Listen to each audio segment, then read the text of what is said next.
Hello everyone, I'm Bhuvaneshwari, final year botany from government degree college for women Srikakulam.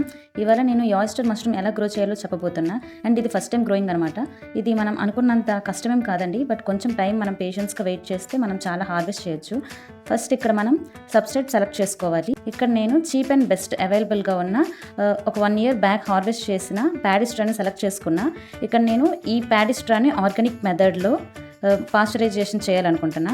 First మనం ఈ paddy స్ట్రాని small పీసెస్గా cut చేసుకోవాలి. వాటిని germ free చేయడానికి హాట్ వాటర్లో 1 hour బాయిల్ చేశాను. ఇందులో మెయిన్ ఏంటి అంటే హైజీన్ మెయింటైన్ చేయాలి, అప్పుడే మనం సక్సెస్ఫుల్గా గ్రో చేయగలం. ఈ బాయిల్ అయిన గడ్డిని ఆరబెట్టుకోవాలి. ఇది ఎంతవరకు ఆరాలి అంటే 60% ఆరిపోవాలి. ఒక 40% మాత్రం మాయిశ్చర్ ఉన్నట్టు చూసుకోవాలి, ఈ వీడియోలో చూపించినట్టు. నెక్స్ట్ స్టెప్ ఏంటంటే గ్రో చేయడానికి మనకి స్పాన్ కావాలి. ఈ స్పాన్ నాకు ఎక్కడిది అంటే మన ఇంటర్న్షిప్ యూనిట్ దగ్గర ప్రాక్టికల్ చేయడానికి ఇచ్చారు. ఇది మష్రూమ్ సీడ్ అనమాట. ఇవి ఫంగస్ స్పోర్ట్స్ అని అంటారు. ఈ వీటితో ఇప్పుడు మనం బ్యాగింగ్ చేస్తాం. బ్యాగింగ్ చేయడానికి పాలిథిన్ కవర్ ఫస్ట్ తీసుకోవాలి. తీసుకొని కింద అడుగున ఇలా వీడియో చూపించినట్టు ఫోల్డింగ్స్ చేసుకోవాలి. ఫోల్డింగ్స్ చేసుకొని రబ్బర్ బ్యాండ్ పెట్టుకుంటే మనం వేసిన సబ్స్ట్రేట్ బేస్ కింద పెట్టడానికి బాగుంటుంది.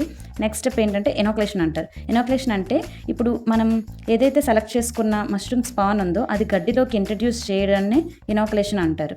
ఇప్పుడు మనం లేయర్స్గా స్పాన్ని గడ్డిని అదుముకుంటూ వేసుకోవాలన్నమాట. ఇలా చుట్టూ కవర్ చుట్టూ ఇలా ఈ స్పాన్ ఏదైతే ఉందో అది మధ్యలో చుట్టూ స్ప్రెడ్ చేసుకోవాలి. ఇలా 1 by 1 లేయర్స్ని ఇక్కడ మినిమం ఒక 4 to 5 layers వరకు ఇక్కడ నేనైతే వేసుకున్నా. ఇలా ఫైనల్లీ పైకి రబ్బర్ బ్యాండ్ పెట్టుకోవాలండి. నెక్స్ట్ స్టెప్ ఏంటంటే ఇలా మార్క్ చేసిన సైడ్స్ మనం గ్యాసెస్ ఎక్స్చేంజ్ కోసం హోల్స్ చేసుకోవాలి. హోల్స్ చేసుకుని ఏదైతే నీడిల్ ఉంటుందో అది కూడా కొంచెం శానిటైజ్ చేసుకునేదే అవ్వాలి. ఇప్పుడు మనం ఈ బ్యాగ్ని వేడిగా చీకటిగా ఉన్న ప్లేస్లో మష్రూమ్ గ్రో అయ్యే ప్లేస్లో పెట్టుకోవాలి. నెక్స్ట్ హైజీన్ కండిషన్స్ అక్కడ మెయింటైన్ చేసుకోవాలి. అలా పెట్టిన 2 weeks తర్వాత చూస్తే చూడండి, ఇక్కడ మైసీలియం చాలా బాగా స్ప్రెడ్ అయింది. ఒకవేళ ఇక్కడ హ్యూమిడిటీ సరిపోదు అంటే మనం ఆ చుట్టూ ఉన్న అట్మాస్ఫియర్లో వాటర్ని స్ప్రే చేసుకోవాలి. అప్పుడు మష్రూమ్స్ గ్రో అవుతాయి బాగా. నెక్స్ట్ మైసీలియం అనమాట ఇలా 3 weeks తర్వాత డెవలప్ అయ్యాక చిన్నగా పిన్నింగ్ స్టార్ట్ అవుతుంది. అనమాట స్టార్ట్ అయిన 1 weekకే మష్రూమ్స్ అనమాట పెద్దగా కంప్లీట్గా డెవలప్ అవుతున్నాయి. ఇక్కడ మనకు బాగా కనిపిస్తుంది కదా, ఇలా డెవలప్ అవుతాయి అనమాట. ఇప్పుడు మనం చూస్తున్నాం కదా, ఇక్కడ చుట్టూ పౌడర్లా స్పోర్స్ అనుకుంటా బాగా స్ప్రెడ్ అయింది. సో ఐ థింక్ ఇది రైట్ టైం ఫర్ హార్వెస్టింగ్. కొంచెం లేట్ అవ్వడం వల్ల నెక్స్ట్ డే నేను హార్వెస్ట్ చేయడం వల్ల ఇది కొంచెం డ్రై అయిపోయింది. Then no problem. Then next 4 to 5 weeks వరకు కూడా మనం హార్వెస్ట్ చేసుకోవచ్చు. ఇప్పుడు చూస్తున్నారు కదా, ఇది చాలా సాఫ్ట్గా ఉంది. గిల్స్ కూడా చాలా డెలికేట్గా ఉంది. బట్ అంత డెలికేట్ ఏం కాదు, చూడడానికి చాలా డెలికేట్గా ఉంది, బట్ చాలా బాగుంది అనమాట. ఇప్పుడు మనం జస్ట్ ఇలా ట్విస్ట్ చేసి తీసేయడమే. ఇలా సింపుల్గా మనం చాలా ఈజీగా హార్వెస్ట్ చేయొచ్చు. చూస్తున్నారు కదా. నెక్స్ట్ నేను 100% చెప్తుంది ఏంటంటే మనం ట్రై చేస్తే సక్సెస్ఫుల్గా గ్రో చేయొచ్చు ఈ ఆయిస్టర్ మష్రూమ్ కల్టివేట్ చేయడం.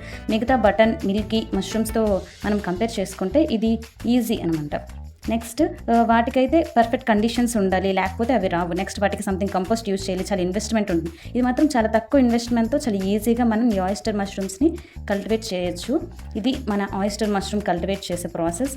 అండ్ నేను థ్యాంక్ఫుల్ చెప్పుకుంటున్నా degree college for women Srikakulam. And very thankful to Bharat sir, Bharat green fields private limited.